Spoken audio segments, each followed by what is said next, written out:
Good evening everyone, कैसे हैं आप सब लोग। मेरा नाम है राहुल और आप सबका स्वागत है टीचिंग वॉरियर के यूट्यूब चैनल पर। यहाँ पर आपको मिलेगा सीडीपी का प्रैक्टिस सेट। इसमें होंगे 30 क्वेश्चंस। तो बताइएगा आपके 30 आउट ऑफ कितने आते हैं। ठीक है, पहले क्वेश्चन से स्टार्ट करेंगे। जितने भी पुराने लोग हैं ना, प्लीज़ शेयर कर दीजिएगा वीडियो को। देखो, नोम चोम्स्की का दावा था कि हमारे मस्तिष्क में भाषा के लिए एक उपकरण होता है, LAD। क्या था? LAD। इसे कहते हैं लैंग्वेज एक्विजिशन डिवाइस। इंग्लिश में ना पूछी जाती है इसकी फुल फॉर्म, कभी कभी दे देगा LAD की फुल फॉर्म क्या है, तो याद रखना लैंग्वेज एक्विजिशन डिवाइस। और ये ना साइकोलॉजी की में भी आ सकता है डायरेक्ट इंग्लिश में। ठीक है, आंसर हो जाएगा डी। नेक्स्ट, मैस्लो ने अभिप्रेरणा के 5 चरण को बढ़ावा दिया है। कितने चरण दिए मैस्लो ने? 5 चरण दिए। अब देखो, एक चीज़ और याद रखना, जोना कॉम्प्लेक्स दिया है, जोना कॉम्प्लेक्स दिया है मैस्लो ने। ठीक है, और एक चीज़ याद रखना, मॉर्गन और मुरे ने कितनी 40 मांग बताई हैं। ठीक है, अच्छा, मांग नहीं, माँ द्वारा भूखे बच्चे को भोजन कराना किस चरण के माध्यम से समझा सकता है। देखो, भोजन किससे आता है? भोजन सबसे पहले शारीरिक आवश्यकता है, सबसे प्राइमरी आवश्यकता कौन सी है? ये भोजन ही है। ठीक है, और सबसे आखिरी में कौन सी आती है? सेल्फ एक्चुअलाइजेशन, आत्मबोध वाली। ठीक है, आंसर क्या हो जाएगा? ए। नेक्स्ट, देखो, शिक्षक द्वारा कक्षा में डांट पड़ने पर यदि घर आकर अपनी छोटी बहन पर गुस्सा इजहार करता है कोई बच्चा, तो ये किसका उदाहरण है? ये विस्थापन। या ऐसे समझो, बॉस ने पापा को डांट लगाई, ठीक है, फिर पापा ने मम्मी को डांट लगा दी, तो ये भी क्या है? विस्थापन। ठीक है, याद रखना। एक होता है प्रतिक्रिया निर्माण, जैसे कि कभी कभी कोई ना आपसे डांट रहा है, तो फिर भी आप ना उसे जवाब नहीं दे रहे और बड़े प्यार से ही बात कर रहे हो। जैसे कि बॉस ने कोई गंदा सा जोक सुना है, फिर भी आप लोग उस पर हंस रहे हो, क्योंकि कभी कभी हमें ना प्रतिक्रिया देनी पड़ती है, और वो भी अच्छे वे में। ठीक है, याद रखना, आंसर क्या हो जाएगा इसका? ए, विस्थापन। नेक्स्ट, एरोस और थानोटोस। एक है ये एरोस, एक और आती है थानोटोस।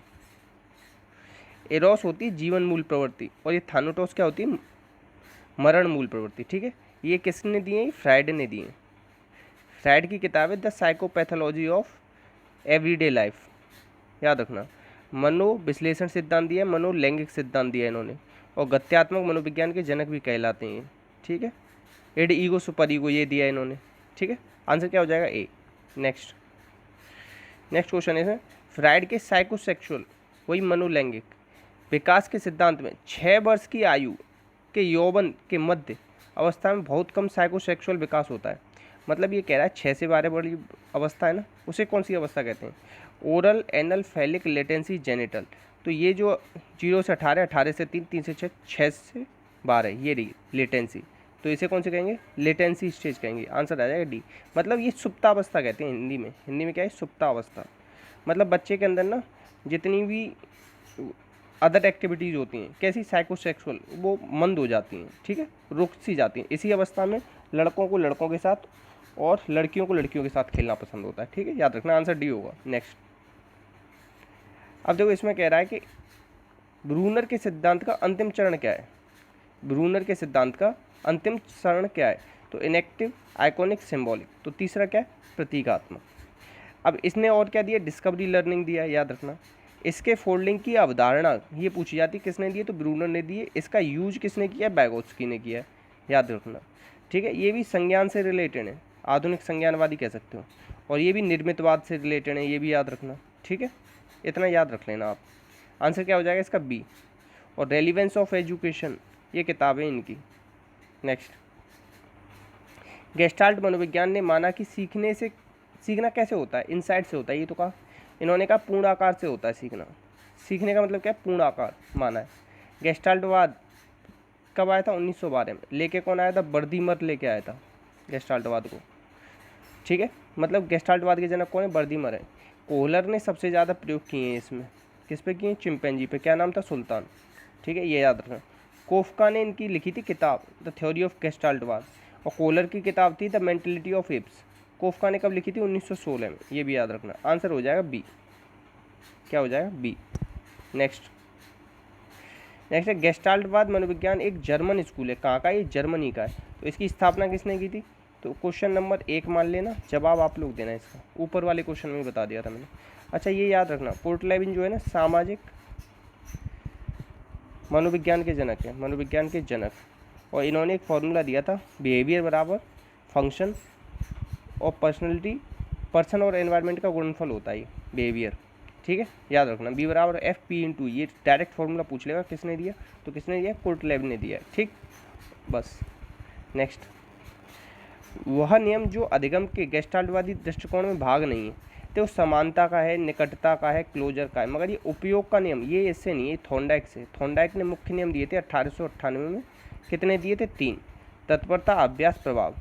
तो ये अभ्यास जो है ना इसमें ही आते हैं उपयोग और अनुपयोग का नियम, ठीक है, याद। तत्परता का दूसरा नाम क्या है, रुचि का नियम। प्रभाव का है सुख दुख या संतोष असंतोष का नियम, ठीक है, याद रखना ये 3। तो ये वाला इससे संबंधित नहीं, तो आंसर हो जाएगा डी। डी वाला किससे संबंधित, थॉर्नडाइक से। थॉर्नडाइक की किताब है एनिमल इंटेलिजेंस। नेक्स्ट, कोहलर निम्न में से किससे संबंधित, तो कोहलर ने अधिगम का सिद्धांत दिया था, क्या दिया था, अधिगम का सिद्धांत, याद रखना। नेक्स्ट, एरिक्सन के अनुसार कौन सा किशोरावस्था का मुख्य विकास होता है।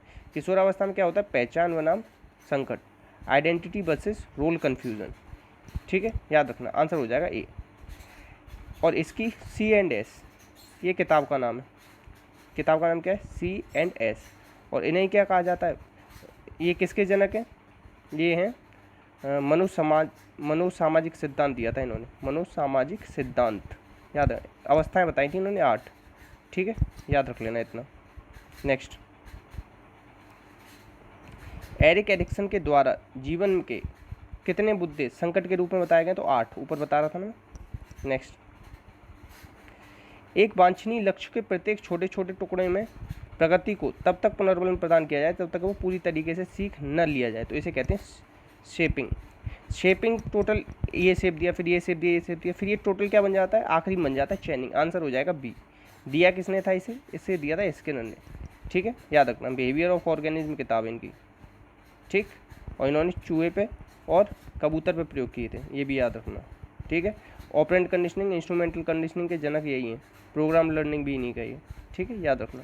नेक्स्ट, अब देखो 1956 में के अनुसार ब्लूम ने ना 3H दिए थे, किसने दिए थे, ब्लूम ने दिए थे। बुद्धि का आश्चर्यजनक सिद्धांत इन्हीं का ही है, याद रखना। और मास्टरी लर्निंग अप्रोच इन्हीं ने दिए, मास्टरी लर्निंग किसने दिए, ब्लूम ने। तो हेड, हैंड, हर्ट दिया है, जबकि हेल्थ नहीं दिया है, आंसर हो जाएगा डी।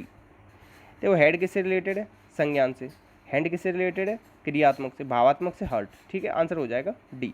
डी वाला इन्होंने नहीं दिया। नेक्स्ट, ब्लूम के अनुसार कौन सा बौद्धिक क्षमता से संबंधित है, तो देखो इनकी जो बौद्धिक क्षमता से संबंधित होता है वो होता है कॉग्निटिव, बुद्धि में मतलब दिमाग में ही तो आती है बौद्धिक क्षमता से रिलेटेड, तो आंसर क्या हो जाएगा, संज्ञान, आंसर हो जाएगा ए। नेक्स्ट, किस ज्ञान क्षेत्र के अंतर्गत मुख्य रूप से मनोदृष्टि, मनोभाव, प्रेरणा, शिक्षण प्रक्रिया के दौरान सहभागिता और जीवन, तो देखो यहाँ ये मनोभाव आ रहा है ना, मनोभाव मतलब भावात्मक क्षेत्र, भाव मतलब भावात्मक क्षेत्र, अफेक्टिव डोमेन, याद रखना। ज्ञान डोमेन के स्टेप्स हैं कुछ, कौन कौन से, knowledge, comprehension, apply, synthesis, analysis, synthesis, evaluation, इस तरीके से, ठीक है। यहाँ पे ये ना विश्लेषण संश्लेषण आता है, याद रखना। नेक्स्ट, किस विद्वान ने ब्लूम वर्गीकरण को संशोधित किया था, देखो तो 1956 में आया था ब्लूम का, अब ये 2001 में ना संशोधित किया था किसने, एंडरसन और क्रेथवेल ने, याद रखना, आंसर हो जाएगा ए। गैने ने क्या दिया है, गैने ने दिया कंडीशन ऑफ लर्निंग, 8 प्रकार की, 8 तरीके से बताया कैसे कैसे होती है कंडीशन ऑफ लर्निंग, ठीक है, ये किताब का नाम है इनकी।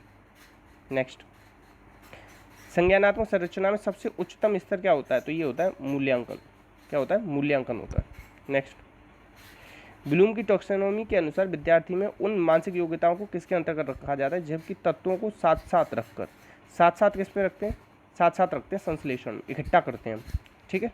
नेक्स्ट, ज्ञानात्मक शैक्षिक उद्देश्यों का वर्गीकरण पुस्तक में कितने पक्षों की, संज्ञानात्मक कितने क्या है, knowledge, comprehension, apply, analysis, synthesis, evaluation, कितने हो गए, 3 ये हो गए, 3 ये हो गए, 6 हो गए ना, आंसर हो जाएगा 6। नेक्स्ट, ब्लूम के शैक्षिक उद्देश्यों के अनुसार निम्न में से कौन सा विश्लेषण उद्देश्य की पूर्ति करता है, तो ये करता है किसी सिद्धांत की समस्या के एक एक करके खोलना, विश्लेषण में क्या करते हैं, हम अलग अलग करके देखते हैं सारे पहलुओं को, ठीक है। आंसर हो जाएगा सी। नेक्स्ट, किन उद्देश्यों का मूल्यांकन करना सबसे कठिन माना जाता है, बताओ। तो ये होता है भावात्मक, बता नहीं सकते ना, दिखते नहीं है, भाव मन में चल रहे होते हैं। नेक्स्ट, शैक्षणिक उद्देश्यों के लिए ब्लूम की बारीकी का ज्ञानात्मक क्षेत्र शिक्षार्थियों को क्या प्रभावित करता है, तो किससे प्रभावित करता है बताओ। ये करता है शैक्षणिक ब्लूम उद्देश्यों के लिए ब्लूम की बारीकी का ज्ञानात्मक क्षेत्र, तो ज्ञान किससे रिलेटेड होगा, विचार से रिलेटेड होगा, ज्ञान होगा तो विचार आएगा दिमाग में, ठीक है। नेक्स्ट, एक आक्रामक छात्र स्कूल के मानकों का पालन नहीं करता। देखो क्वेश्चन नंबर 24 मैंने बताया था कल परसों ही, आपको कल बताया था, तो इसमें मनोप्रेरणा नहीं आएगा, क्रियात्मक नहीं आएगा। अब आप बताना और कौन सा आ सकता है इसका, ठीक है, नहीं तो कमेंट बॉक्स में पूछ लेना। ब्लूम के अनुसार निम्न में से कौन सा अधिगम का एक पक्ष है, बताओ। तो उन्होंने क्या दिया, क्रियात्मक, भावात्मक और क्या दिया है, उन्होंने दिया क्रियात्मक, भावात्मक और संज्ञानात्मक, 3 दिया है, तो इसमें भावात्मक दे रखा है आंसर में, आंसर हो जाएगा डी। नेक्स्ट, ब्लूम की बारीकी निम्न में से किस पदानुक्रमिक संगठन है, बताओ किसका है, तो संज्ञानात्मक उद्देश्यों का ही तो है वो, ठीक है, किसका है, संज्ञानात्मक उद्देश्यों का है। नेक्स्ट, ब्लूम की शैक्षिक उद्देश्यों का वर्गीकरण निम्न में से किस ज्ञानात्मक पक्ष का नहीं, देखो ज्ञान, बोध, अनुप्रयोग तो आता है, जबकि ये वाला नहीं आता है, उसमें जो 6 स्टेप बताए ना, उसमें ये तीनों तो थे मगर ये वाला नहीं था, तो आंसर हो जाएगा डी। नेक्स्ट, ब्लूम के अनुदेशात्मक उद्देश्यों का वर्गीकरण निम्न में से किस पक्ष में नहीं आता, बताओ किस में नहीं आता।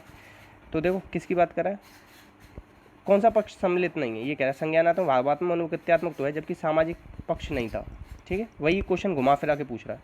नेक्स्ट, इतना ही क्वेश्चन थे, तो प्लीज़ शेयर कीजिएगा, हो सके तो अच्छी लगी हो तो प्लीज़ लाइक कीजिएगा, बाकी अपना अपनों का ध्यान रखना। इसी के साथ जय हिंद, जय भारत।